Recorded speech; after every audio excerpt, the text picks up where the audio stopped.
our demand, especially for those that have virtual practices, our demand is up to us. So yes, ChatGPT could absolutely, AI could absolutely enhance and supplement and complement that. However, when we strip all of that away, I still want to make sure I say to all the dietitians that come into my world, I say, after working together, I want you to be a master marketer and a master salesperson. And those two things get to happen while still aligning to your core values. So I don't mind sharing some value when it comes to that.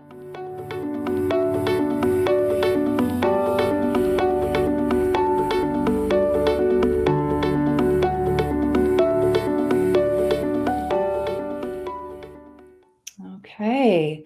Well, hello again and welcome everyone. Thanks for joining us. This is RDs Thriving in Private Practice, where we share our collective wisdom about growing a nutrition practice and get inspired. I'm Catherine Dittman. And joining me today is Joe White. Joe is a registered dietitian, business coach, and strategist who has built a thriving private practice helping chronic dieters and active individuals understand their metabolism and create sustainable nutrition and lifestyle changes without turning to another fad diet. After growing and scaling her nutrition private practice, she now spends most of her time helping other registered dietitians and nutritional professionals grow, and scale their practices as well. She is your business wingwoman, helping you attract dreamy, perfect fit clients and customers with head-turning content and a jaw-dropping personal brand on social media, using ethical, integrity-driven marketing and sales strategies that align with your core values. Her mission is to help sales feel fun and easy, not scary and icky, by elevating sales communication skills. When she's not helping women-owned businesses sign more clients and increase their profits, you can find her reading romance or mystery novels, trying out new coffee shops, or podcasting on the Nutrition and Ambition podcast, chatting all things social media, sales strategy, and making more money as a dietitian. Welcome, Joe, and thanks so much for joining us. Catherine, thank you so much for the introduction. Hello, everyone. I'm so excited to be here and share a bit about my own journey. Excellent. Well, let's start with your journey. How did you get started? And what was your journey like as a dietitian, getting into private practice initially, growing it, and then we'll hear a little bit about your transition to the other things that you do now. Yeah, so several years ago, I worked for a few years out in the community as a dietitian.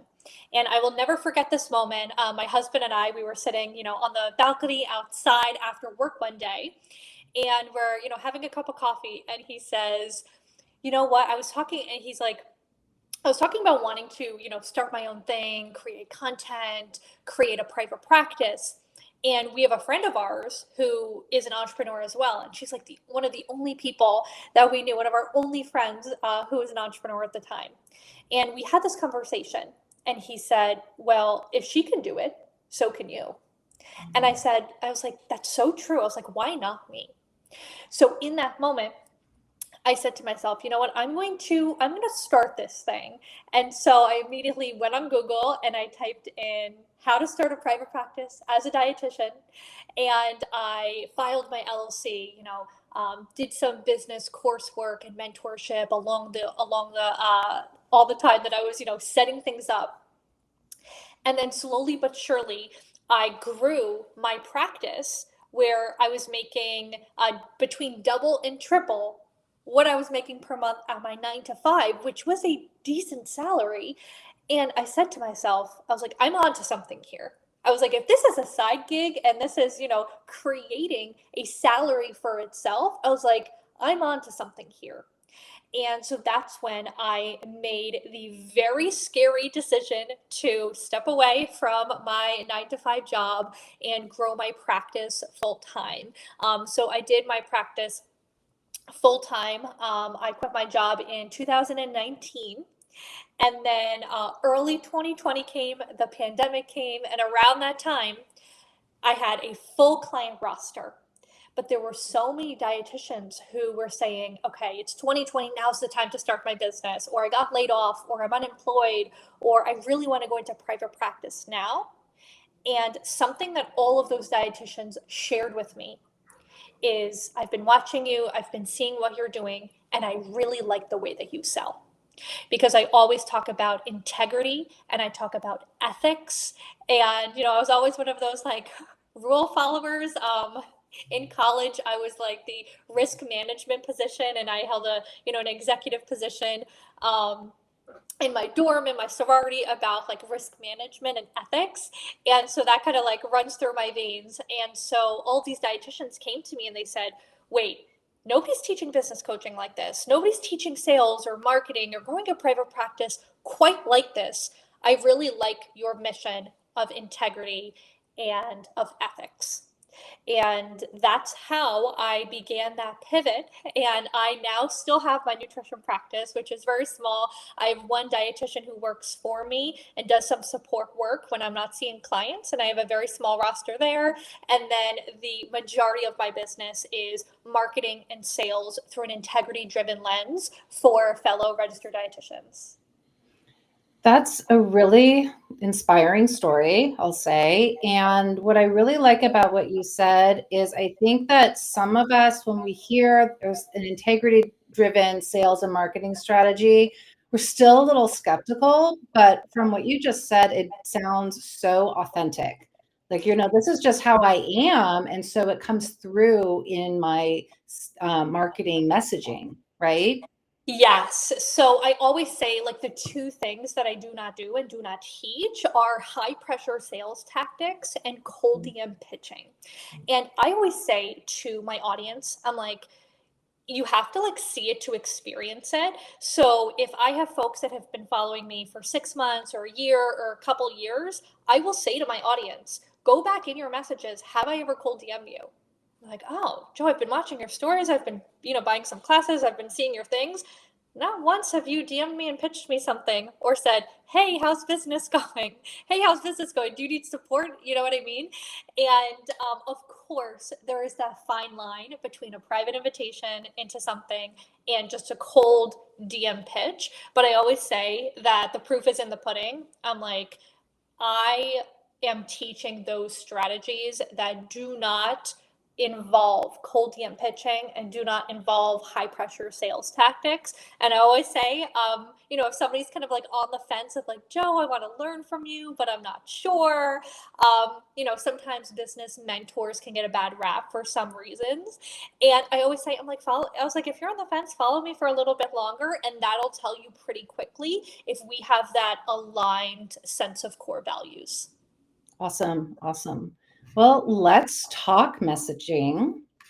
And so I've looked at a bunch of your content, and you seem to have a special knack for copywriting. I have to be honest, right? You do. And Yes. so I am curious, how did you personally hone this skill, and how do you teach that to others?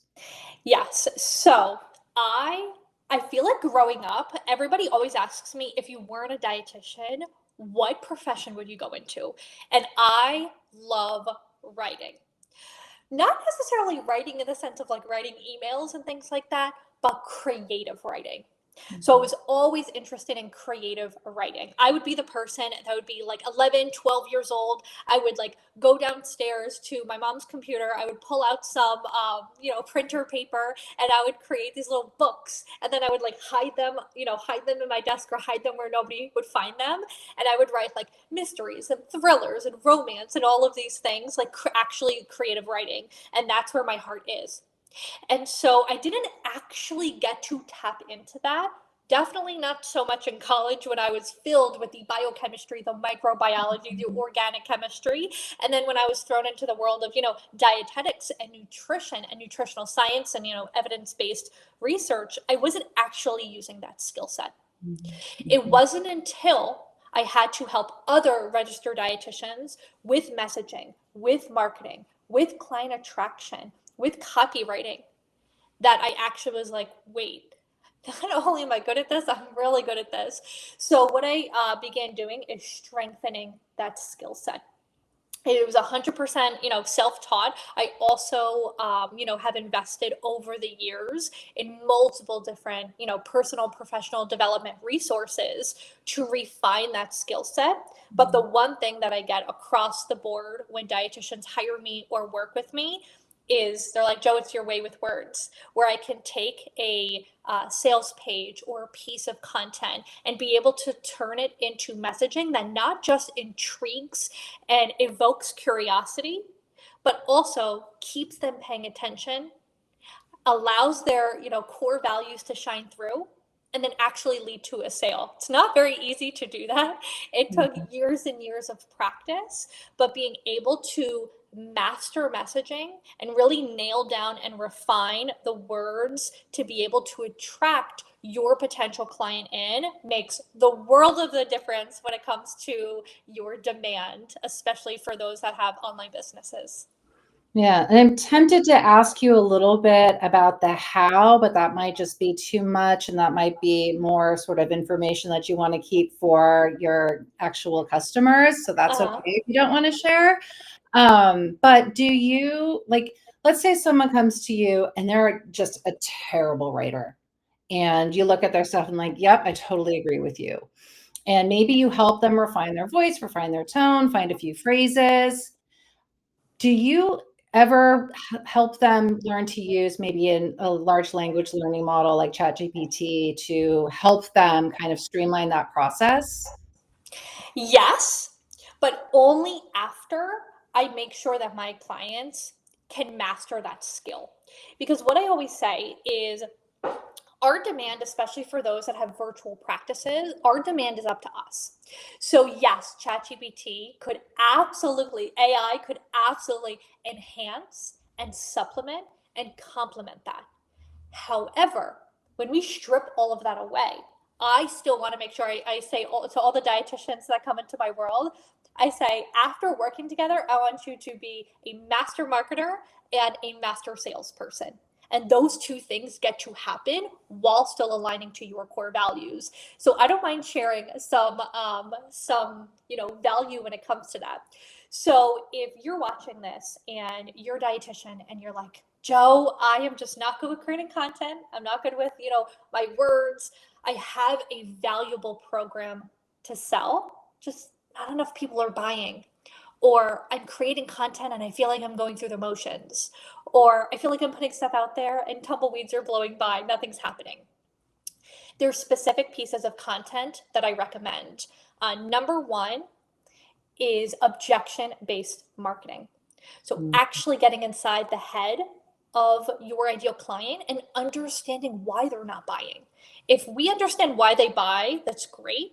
But understanding why they don't buy is even more powerful, where it's like, I want to try it on my own, or I can't afford it, or, I don't know if this is going to work for me. Is this going to be different from anything I've tried before? You actually want to be kind of like on the ground, listening to those exact words that your ideal client is saying. That's objection-based marketing. And then conversational content, like conversation-based content, where you're using the actual conversations you're having with your clients and integrating that into your messaging, into your marketing, into your content. And then the last one is client results storytelling. So I see a lot of dietitians doing incredible and amazing things in the industry, but not sharing enough about those results.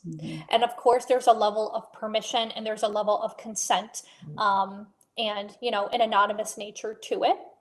But with appropriate permission, not just sharing the testimonial of what a client received and what a client was able to achieve and have an outcome and transformation, not just that testimonial, but their story as a whole, where they started. What message did they send you when they first inquired? What challenges and struggles were they facing in the very beginning? What process did you take them through? What program was that process taught in? What are some screen grabs or some social proof or messages that they sent you along the way? And where are they now? So it's not just sharing the testimonials, but it's creating that story from beginning to end, showcasing to your audience that they're on a journey And that is going to allow people to be able to pull in more of their ideal client and sign more clients, have more inquiries, have more applications inside their practice. Really great. That sounds like that third process that you described with the storytelling.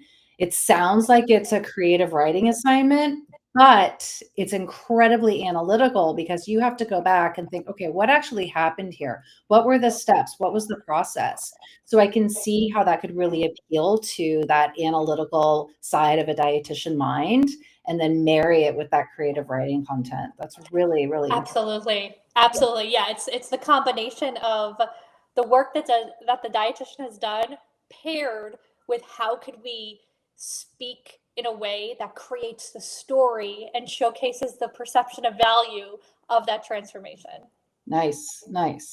Well, let's pivot to sales then. So, each business, each product needs its own sales process. Each customer needs to have it tweaked to speak just to them. Can you talk a bit about your own sales process and how you help others discover their own process?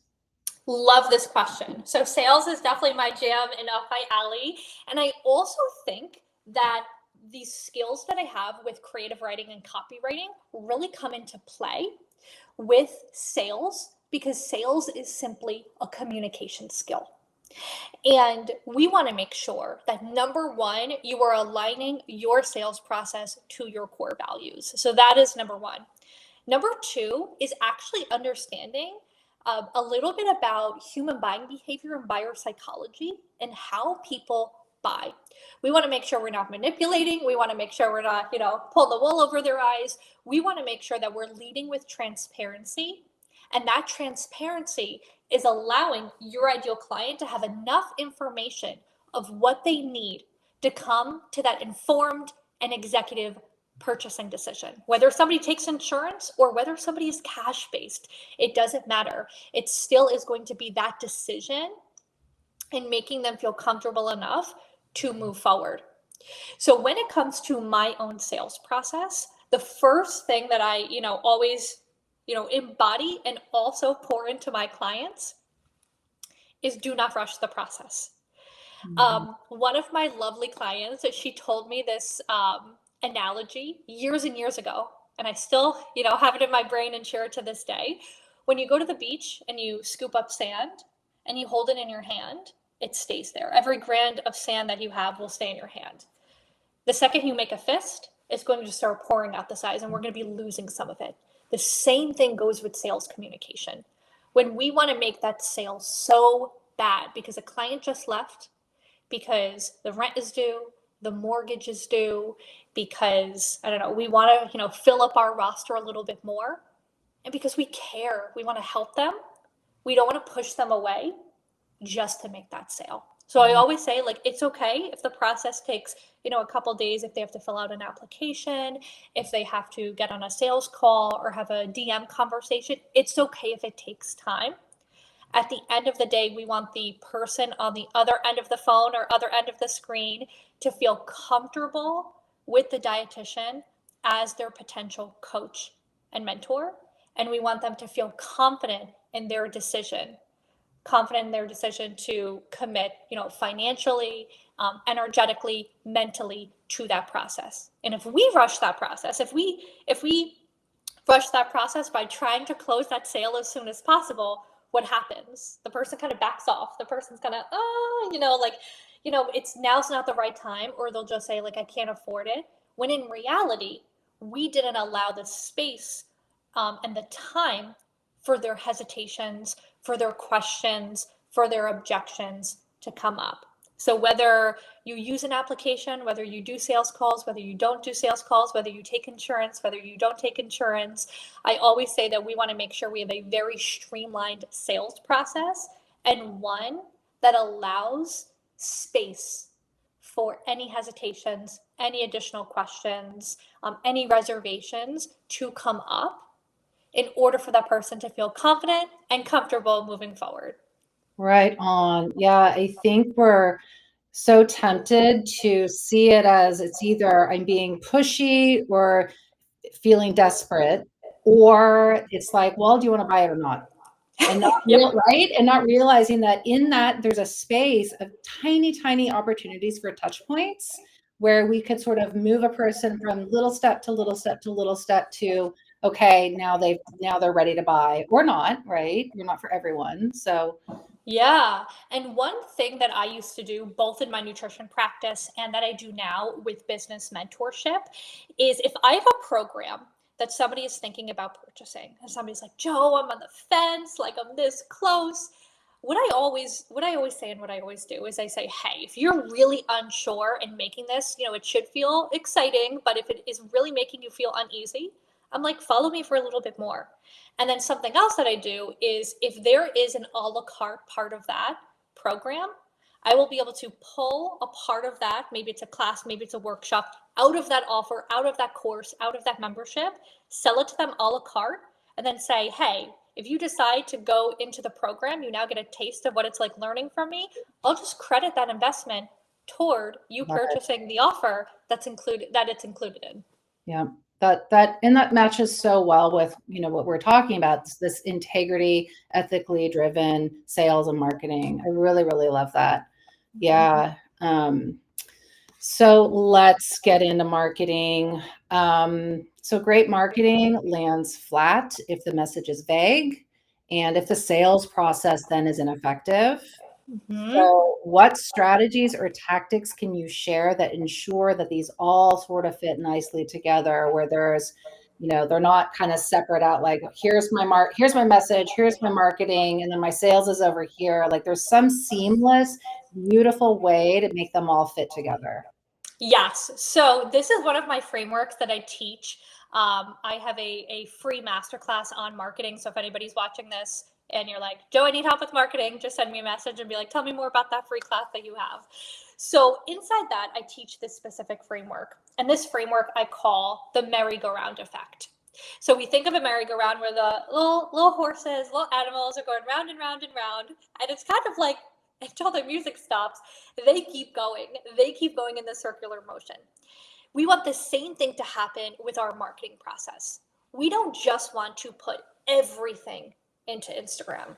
We don't want to just put everything into our website. Now you could, but again, if your issue is demand and clients, we want to explore different marketing veins. So we don't want to put everything into Instagram or everything into our Facebook group or everything into a podcast or everything into our website. We want to create this merry-go-round effect where one entry point leads to the next, leads to the next, leads to the next, leads to the next. And so what tends to happen is when somebody moves from one free point to another free touch point to another free touch point to another free touch point, these are called micro touch points. And the more micro touch points we have, it increases trust and it decreases conversion time. And this is where we really build trust. A lot of dietitians will come to me and say, Joe, I have unaligned clients in my program. Or, I really just want to build my practice. This person is not in my niche, but come on in. And I'll say, we want to avoid that. That's going to lead to resentment and that's going to lead to burnout when we're, serving in an unaligned capacity. And the best way to avoid this is by having multiple touch points. So this way somebody has to, be validated and seen and heard that they're in the right place. Then they go to the next one. They're like, okay, I'm definitely in the right place. And they go to the next one. They're like, I'm definitely in the right place. And then they message you or fill out your application and hire you to be their dietitian. And so when we create this merry-go-round effect, where people are constantly moving from the podcast to the website, from the website to the blog, from the blog to the newsletter, from the newsletter to the Facebook group, from the Facebook group to the Instagram broadcast channel, there is this omnipresence. And there's so many ways that somebody can make sure they're a good fit. And this is going to be so helpful for your marketing and for your, burnout. So this way you're not burnt out and you don't have unaligned clients. Yes. And so I can imagine that someone hearing you say that would be like, oh my God, that sounds exhausting. That's too many pieces of content. There's got to be a better way. I hear other marketing consultants say, oh, you take a piece of content and then you make little pieces of content based on that. And you put it in all your different places. And I think that's one way to do it. I worry that sometimes it just seems repetitive. And so then your client is like, yeah, that newsletter I just saw on her Facebook page and it was repeated in her podcast. Like, I'm just getting the same exact content at me all the time. What's the fix for that? So I always say that this goes back to different consumption preferences and different learning styles. So, for example, I don't really watch Instagram lives too much, but Facebook lives I watch all of the time. I don't really consume feed posts that much, but I definitely consume Instagram stories and I definitely consume broadcast channels. I do listen to podcasts. I don't always read blogs. Everybody has a different consumption preference and learning style. So not only does repurposing your content create that omnipresence and allow you to be in multiple places, but it also creates accessibility. Part of my integrity driven, sales and marketing strategies is having a business built on accessibility. We don't want a business that is like, oh, you can't afford one-on-one coaching, come back when you have more money. And it's like, oh my gosh, or oh, you don't have, I don't know, you don't have a computer and you can only take calls, from your cell phone. Oh, sorry. Yeah, you know what I mean? We want to create accessibility. So one way to create that accessibility is allowing one piece of content, one standalone piece of content, to be able to be repurposed in different ways. Now, we don't need 7 different things. We don't need all of the things I mentioned. We don't need, podcasts, TikTok, threads, all of these things popping up. We don't need to be all of the places. We need to choose 2, 3, maybe 4 of them and get good at creating a rinse and repeat process to repurpose that content. So for example, in if you have a broadcast channel, and if you can voice memo in the broadcast channel, have that broadcast be you reading one of your feed posts from Instagram, you reading one of your carousels. If you go live, like I went live in my Facebook group, I remember one live that I did in my Facebook group a couple months ago. Somebody commented and was like, Joe, this is so good. Turn it into a podcast. That whole live I did was reading one of my podcast transcriptions. So there's so much, opportunity for repurposing. Nice, nice. And I'm mindful of our time here. I know we have a hard stop in about 3 minutes. So just any sort of I was going to ask words of wisdom, but I actually want to give you an opportunity to share the ways in which you help people. So it sounds like you've got different entry levels, right? Have people follow you for some time, and then if they're ready to buy a small thing, they can. And then maybe you've got like a major purchase, but maybe give us a rundown of sort of the array of options you have. Absolutely. So there's 3 core entrepreneurs that I typically help. I do have offers for beginners. So if anybody is watching this, if you're watching this right now and you're like, Joe, I just started my practice, but it's brand new, or I'm in the beginning stages, or I'm in the contemplation stage. I have a program just designed for beginners. It goes A through Z, how to create your programs, how to create your personal brand, your offers, price them, setting up your LLC, your contracts, your CMR, whatever you're going to be using, and everything you need to get that practice off the ground. So there is a small, group of beginners that I do coach every year, and that's one-on-one. The second group of entrepreneurs that I help is those who are a little bit more advanced, where it's like, Joe, I've been doing one-on-one for a while, I'm ready to launch group. Or Joe, I'm doing one-on-one and group, I'm burnt out, I need passive income, I'm going to start a course. And so those clients who are private practice owners who are really looking to scale, who are looking to rework their product suite, introduce a new offer, etc. The third group of entrepreneurs I work with are those that are like, Joe, I have all the things in place. I got the courses, I got this, I got the one-on-one. SOS, nobody's buying. And that's where I really work with the messaging, the content. So those are the 3 groups of private practice owners who I help. I have all different offers at all different levels of support and levels of budget. Since, of course, like I mentioned, one of my core values is integrity, and with that comes accessibility. Nice, nice. I'm, as we end here, I'm really tempted to ask you, you've got to have an assistant somehow. So I have This is a lot of work. I have 3 assistants. I have 3 assistants right now. I go back and forth between 2 and 3 assistants. I don't give them like, it's not a ton of hours that they're doing because my business is pretty simple. My assistants and my team always say you have a pretty simple business at its core. But yes, I do have a team that helps support me. But I didn't always have one. It grows over time.